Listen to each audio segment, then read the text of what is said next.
Learn Igbo verb in sentences. Banye. Banye means enter. We are going to use this Igbo verb banye in our sentences right now. Igbo, English.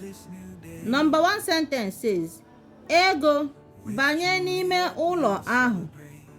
Ego banye n'ime ụlọ ahụ. Meaning, Ego, enter inside that house.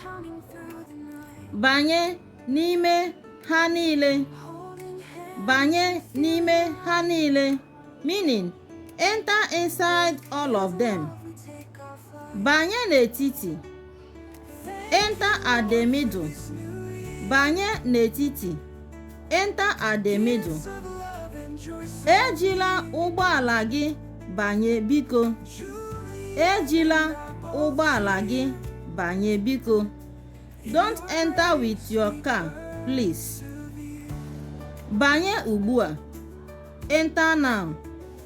Banye ugbua. Enter now. You can see that banye means enter.